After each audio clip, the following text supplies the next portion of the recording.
So today we'll be continuing to take a look at a scenario where civilization starts over. In the last episode we saw a couple of things happening.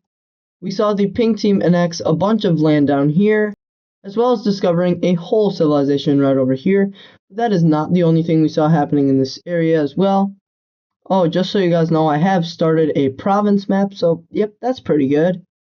We saw the expansion of both the Square Alliance and the Octagon Alliance in throughout the whole continent. We saw the start, or more, we'll go into the start of this really massive war, but we also saw the coalition of the green team start, and well, we are going to be taking a look further into this in this episode, so please make sure to stay to the end, as you will probably miss a lot if you don't. But without further ado, let's get straight into the scenario. Starting off down here, crap, I didn't get to thingies. But we are going to continue seeing the invasion of the green team taking place, as we see that the pink team starts to snake around, or starts to move further into green team territory, as this was completely unknown that this plan was being devised. Well, the green team didn't have any idea, but we see that the blue team continues to go down the green team coast as well. They want to try to cut off all ties to any foreign outsiders. So yeah, they start to invade these little parts. And they eventually capture another major city. This is a very, very large win for them, as now they are starting to get very, very close to this major city. However, they have increased naval people here, so we'll see them getting pushed back. But up here, we see that the pink team sees continued success, as they eventually almost get this major city, but they will be stopped right in time. My mouse isn't working. But now we head down here, as something different is going to be happening, as we see that the green team, a lot of forces were stationed here, so we see that the green team starts to push back the orange team a lot, as their colony over here is very, very well supplied, and it is very against like going over to these guys. They really do not want to get annexed. However, over here in this major city is captured, and this territory starts to fall. However, green team reinforcements do arrive just in time, and they retake a major city, where a brutal battle is fought up here. Down here in the south, the green team is having a field day, as they were prepared for this, as the blue team and them have had really bad relations for almost like 100 years. And we even see that the green team starts, okay, I don't really care, but we see that the green team even starts an invasion of the blue team now, capturing 2 major cities, and now they are eventually, well, now they're really showing that they are the #1 power, as they are pushing back this blue team very, very well. I think this is actually, oh no, this isn't the second, I think this is the third war that the green team has been involved with. But yeah, not very many wars have happened besides over here with the pink team. But going back to here, yeah, blue team not doing very good, green team doing pretty good. That is the wrong color. But yeah, we see that the green team starts to go down this little river thingy, if you want to call it that. And they even capture 2 major cities. Yeah, this is not looking good for the Middlelands front. However, up here, something really good is going to be happening for them, as, well, the Star Alliance is doing pretty good, as we finally see that the pink team will capture this major city, just like this. But once they capture this major city, we see that the green team starts an offensive up here. Really, it's a defensive, but they eventually reconnect up with the pink team border, and they start to go into the blue team territory. Now, the blue team, they're not really afraid of this. However, the pink team is terrified, as, well, yeah, in the past, is this a major city? I'll install that later, whatever. But whatever. But the pink team is very scared as the green team is not very far away from their capital city. But the green team is going to continue with some steam as they start to push back the blue team in the south, even recapturing this major city. And now they're just going to hold a defensive right up here, as if the blue team recaptures this major city, that would not be very good for the green team. Now, doesn't the green team have any allies of your own, you may be asking? Well, they do, but their ally, the pink team, and like a bunch of other countries that are allied with them, they don't really want to get involved in this war. However, seeing that the green team is having a little struggle, they are gonna. Oh, wait, never mind. They just joined on the side of the star team. Well, we see that the purple team, the pink team right down here, and the teal team all join on the side of the green team. Now, give me a second, really quick. Sorry, just had a little bit of a issue, but we are going to be seeing the green team getting a couple allies. Now, we are going to be representing the green team as let's just keep it with the Arrow Alliance. That would be different. But we see that the green team forms the Arrow Alliance. Oh, not black. But we are going to be seeing a couple members joining this thing. And we see that the green team successfully recruits 3 new countries. This being the brown team, the gray team, and this yellowish country thingy, whatever you want to call it. But yeah, they are now going to war with the other alliance. Let me just get colors. But yeah, we're going to be seeing something really bad happening for the star team. As we see that the gray team sends out troops from their exclave, and well, what they do is they develop a new tactic. This is just putting a bunch of troops in like a bulge and sending them forward. However, it could definitely be countered just by going around. But they're gonna just do that, and nothing can really stop it, as they immediately siege this major city and capture it. And eventually, yeah, this whole front line is going to collapse. Now, this needs to be a bigger brush. But after this, we see that the green team is able to capture this major city right here. And the rest of this little thingy falls. But now we got to step away from this front line really quick, as we have to check on another front line. And up here with the red team, we see that their troops have finally started to mobilize, and they catch the blue team off guard. Yeah, it's been off guard for a little bit, but this puppet state stands absolutely no chance. As after this war, the blue team just kind of went, yeah, we're out of there. We don't really want to. But before they got to like right here, before a message gets to this major city, and it's like, okay, yeah, now you got to go back because we're getting invaded. But by that point, we see that the puppet state has fully capitulated over to the red team. Now I'm just gonna get rid of this, as yeah, we don't really need that. But we see that it fully capitulates over to the red team, and then they start another their troops go right into the blue team territory, and they even start an invasion from this side of the country. Now, the blue team troops, they are sending a lot of forces over. However, yeah, at this point, the red team has a very big advantage.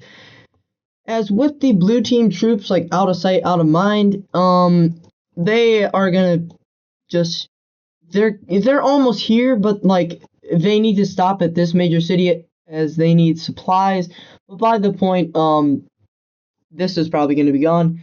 But before we get to there, we see that the red team devises a plan called, let's just say, Operation Plunder. Sure, that sounds kind of cool. Sounds like a Sea of Thieves thing. But mainly, this plan is saying that the red team is just going to go up here as fast as possible and try to capture this major city as well. As once they are able to capture these cities, yeah, this whole colony is just gonna fall over. So what they do we see that the forces of the red team start to move up, and they start to swarm in and spearhead up to the sea again.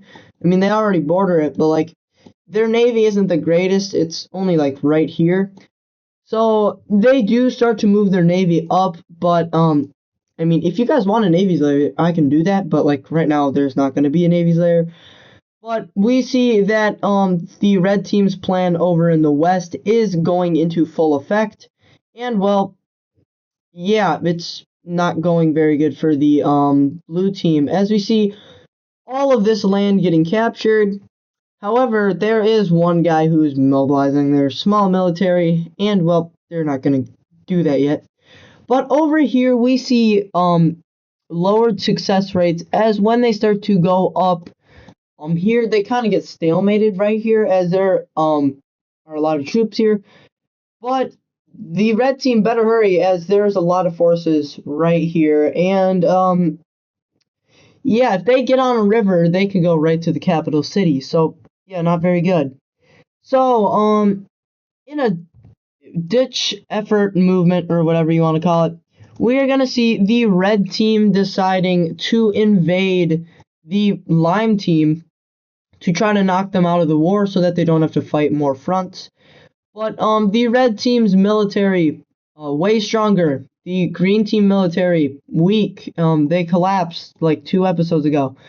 But the green team was mobilizing their military. However, this surprise invasion doesn't really go well, and it's pretty bad. It's up to the point where even this little puppet state is gonna get on it.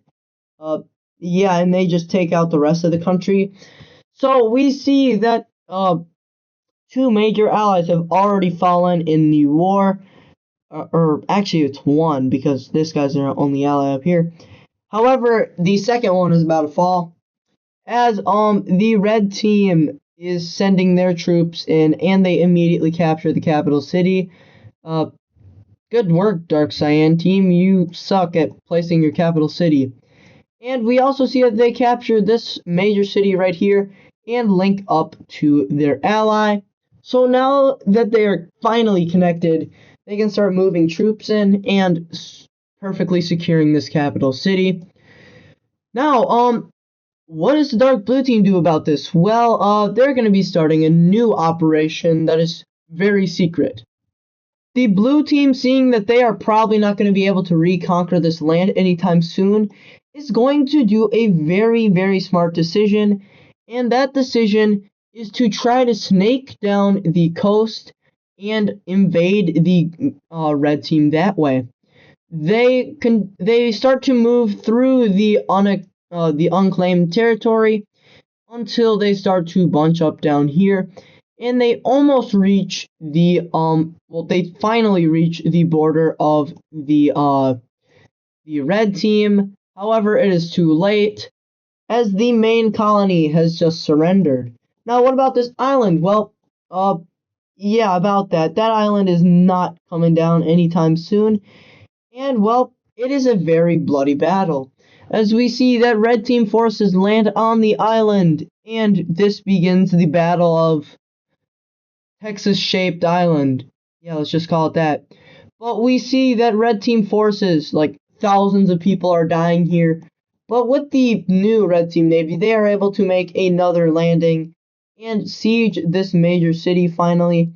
But thousands of people are dying in this battle on both sides, until it is finally met with a red team victory. This victory will greatly decrease morale in the Hexagon Alliance. However, one thing that won't be decreasing is the invasion of the blue team into the red team. As we see, let me just upgrade this. We see that the red team starts to lose land over here to the blue team. As well, they didn't know that they were coming from the north. And now, they're gonna kind of pay for it, as there are no troops up here. In fact, well, they were just mainly getting ready to naval invade, but their navy is definitely not ready for that. But we see that the dark blue team is having a field day up here as they capture not one, but almost two major cities right off the bat. And keep in mind, this has been like a week into their invasion already. And, well, this is going very, very well. However, with this not so good boost in the dark red team's army, we see that's not good. We see that the red team kind of takes over the rest of the land from the. Actually, they're gonna just not the clone stamp. We see that the red team it just takes the rest of this northern land, as it kind of makes sense as the red team takes the south, red team takes the north to link up with this and establish a new route. But there is still one more front line down here, and that is between the gold team and the gray team. However, the gold team is very unlucky, and they start to lose land to the red team very quickly, as their little panhandle, or whatever you want to call it, is full of troops, and we see troops moving in everywhere. And, well, they force this green country to, they just say, okay, buddy, give us access or die. And they're like, okay, we'll give you access. So, yeah, they do that. And, well, in this narrow part, we see that the red team captures, I think, their only major city. Oh, never mind, there's two more. But, yeah, that front line isn't doing too hot. However, this front line is doing really well, actually. We see gray team troops cross the border, and they capture a major city in less than a day. Like, they just walk out of the country and they capture a major city. Like, nothing even happened. Like, also, the red team, they have to fight like a forefront war. They have to fight up here, over here, and then down here and over here. So, yeah, their military's up here, protecting this. They're over here trying to protect them from rebels. And they're down here trying to protect from the gray team. So, yeah, that is one upper hand that the blue team does have. But we see that the gray team starts to blitz toward this major city as they eventually siege it. But if I am correct, which I think I am, almost am, if they capture this major city, the whole red team army would probably not be doing too good. As there's a river right here, and rivers they are water routes, and one of them goes right to the capital city. And right here, this is the start of the river. This river does not go in, or doesn't come in, it goes out. So, like, it starts at these points and it goes out. So, like, if you put a boat in, it'll go up the river. Like, it won't go down, it'll go up.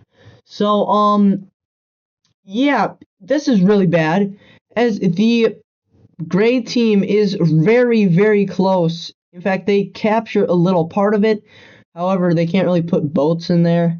But up here, this is where one of the bloodiest battles is going to be fought in this entire war. The siege of, I don't freaking know, whatever you want to call it. But also, before that battle happens, we see that a very large amount of land on this river is captured, and we see another major city in the south fall. Now, why isn't the red team doing anything about this? Well, it's because they really have a lot on their hands up here.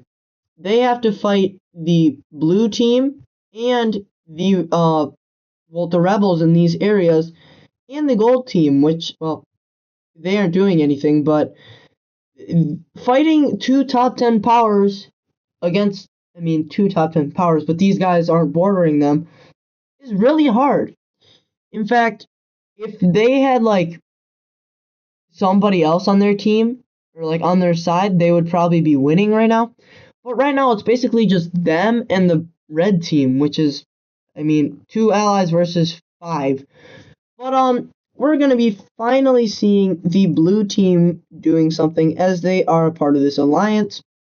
And that is, they are going to send boats out from here, and they are going to start to go up this river.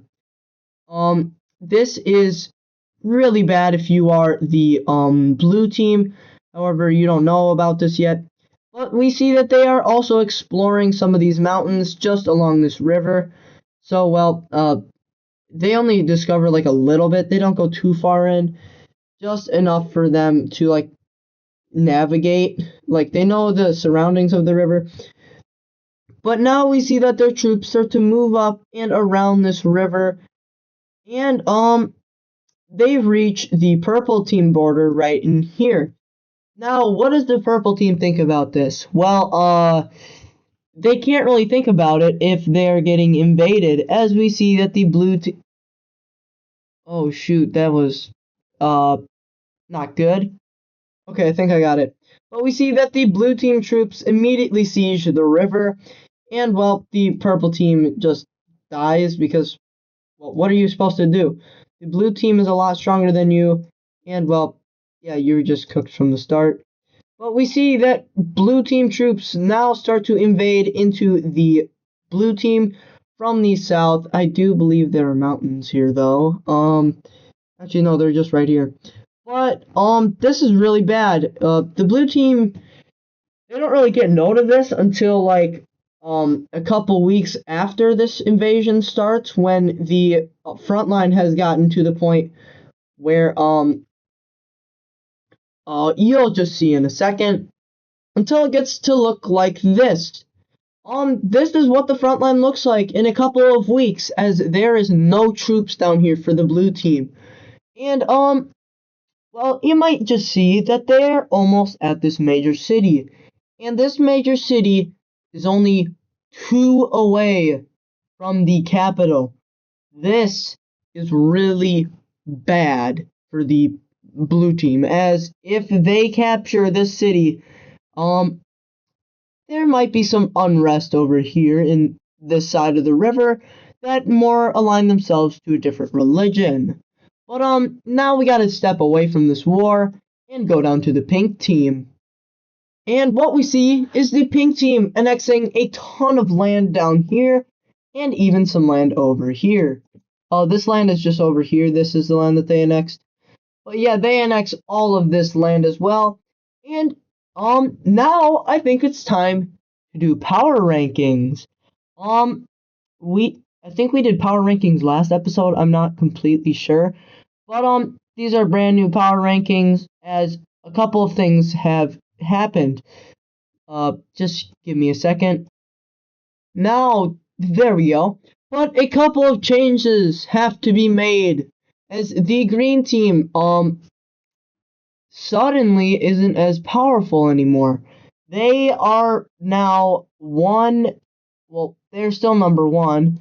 However, a new country has just joined the number 2 section, as we see the pink team finally overtakes the blue team, the red team, the other red team, and who's the 4th strongest country? Oh wait, that was a red team. Sorry.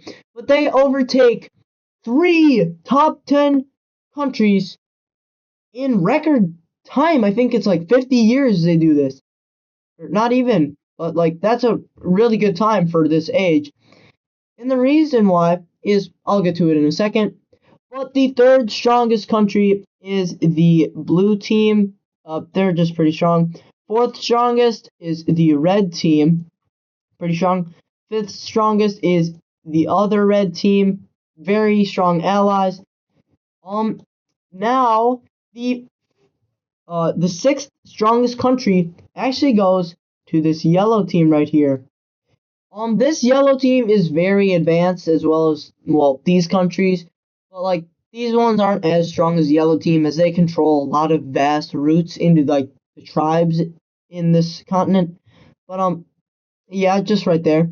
For the 7th strongest country, I'm actually gonna give it over to the gray country. 8th strongest, the green country up here. The 9th strongest country actually jumps. It's the blue country. And the 10th strongest country in the world is, well, it's not none other, but finally, the yellow team joins the leagues and becomes the 10th strongest country in the world, now making this island, I think, the strongest island ever. Because, well, the 8th, the ninth, and the 10th power are all in the same spot. So invading this island is pretty hard to do.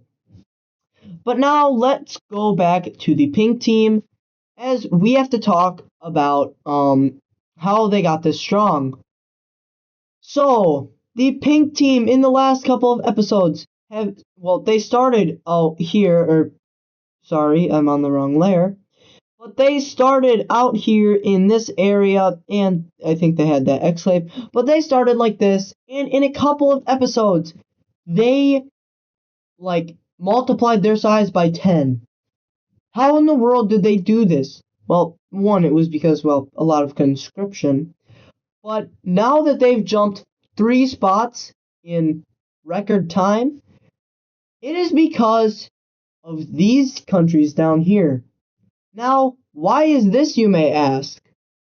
And this is because the yellow team is, they're living in the future, really. They have, they're not the oldest country, but they are pretty old. And, they have just discovered something pretty big.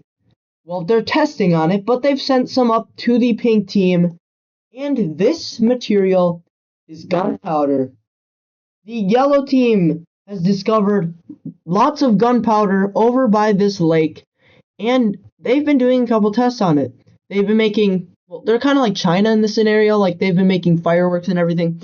But now they've sent some up to the pink team, and they have just made the first gun in this series. The pink team has finally passed the green team in technological superiority, but not in military strength just yet, as the gun is not too popular. They've invented the gun, just it's probably not going to last long, as it's probably going to come back a little later. But yeah, that's just how they got this big. But for the final event in the episode, we are going to be seeing a groundbreaking thing happen on the side of either the red team or the blue team. And, you may be seeing that I colored a couple of lines as red. Now, why are they red, you may ask? Because, these guys are the attackers, these guys are the defenders, so yeah, just makes sense. But one of these alliances is going to be joining each side. The first alliance that will join the blue team up here is the green team alliance. This is a very, very, very, very, very, very, very not great thing.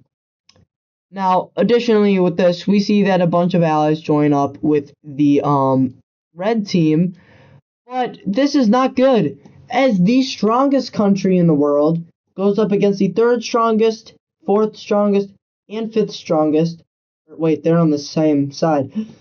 But this groundbreaking thing may have just shifted the tide of the war in the blue team favor. Now, they still have to go through a couple of things to get up here, but still, this is a very groundbreaking moment in history, and the final moment of this episode. If you guys did enjoy this video, please make sure to like and subscribe. All of the support is greatly appreciated. We just need 4 more subscribers before we're at 200. That's pretty good. You only need 4 more. I think we can do it.